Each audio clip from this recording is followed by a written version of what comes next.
l'homme qui a déclenché le processus de construction d'un Sénégal émergent, nous a appris ceci. Quand on n'est pas d'accord, on dit non. Et moi, je ne suis pas d'accord avec ce budget, pour plusieurs raisons. Ce budget ne reflète pas les aspirations du peuple sénégalais. Un collègue l'a dit, c'est un budget préélectoral. Et moi, en tant que député, je ne participerai pas, en tout cas, à une troisième candidature qui est illégale, de par la Constitution, immorale, de par la promesse que le président de la République avait tenue devant les Sénégalais en disant qu'il ne fera que 2 mandats. L'autre fait, d'abord je vais parler des institutions. L'Assemblée nationale, accepter de souffrir et accepter le fait qu'effectivement, qu'à l'Assemblée nationale, il y a un changement. Nous sommes là en tant que députés du peuple et nous refléterons en tout cas les aspirations de ce peuple dans cet hémicycle-là. Mais comme vous êtes là que pour applaudir et insulter les gens, mais continuez à le faire. Mais moi, en tant que député de la diaspora, personne ne pourra m'empêcher à dire ce que je dois dire, et tout cela pour l'intérêt des Sénégalais. J'ai l'impression, monsieur le ministre du Budget, que depuis 2012, il y a une maladie que j'appelle la cantophrénie, c'est-à-dire la maladie des chiffres qui traverse le régime du président Macky Sall.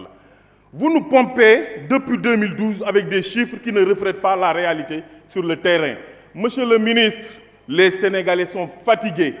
Et depuis 2012, effectivement, tous les actes que le président de la République prend ne vont que dans le sens de consolider son régime, c'est-à-dire il pense effectivement qu'en donnant des bourses sociales, mais vous êtes le Sénégal est le seul pays au monde où l'État se gargarise d'avoir augmenté le nombre de pauvres.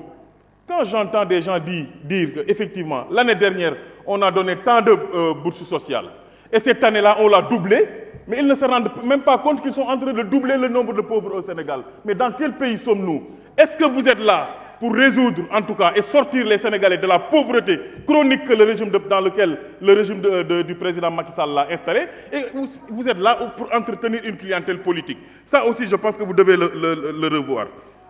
Maintenant, moi, je ne voterai pas ce budget, pour plusieurs raisons, je l'ai dit. Et j'appelle tous les députés à rejeter systématiquement ce budget qui n'est qu'un instrument politique que Macky Sall veut mettre à sa disposition pour un 3e mandat. D'abord, je vais rejeter d'abord le budget de l'Assemblée nationale.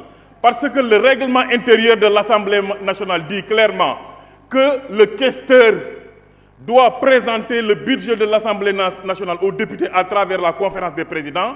Ils ne l'ont pas fait. Donc, systématiquement, le budget de l'Assemblée nationale doit être rejeté. Maintenant, le Haut Conseil des collectivités territoriales, moi je pense que nous devrions avoir honte en tant que députés de venir ici défendre ce budget-là.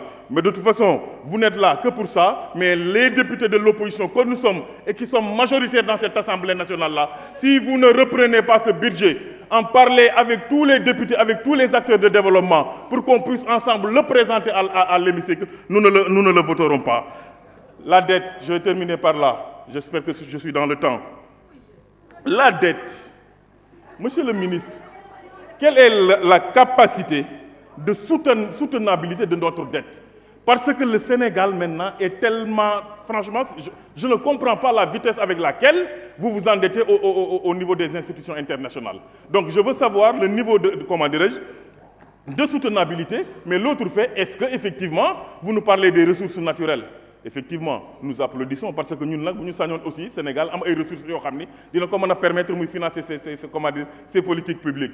Mais est-ce qu'effectivement, avec ce qui se passe, en tout cas en 2023, vous nous parlez de 2023, est-ce que les recettes qui seront tirées des ressources naturelles nous permettront quand même d'avoir une politique de remboursement de notre dette? Parce que ce qu'on constate, c'est que il faut que les gens le sachent.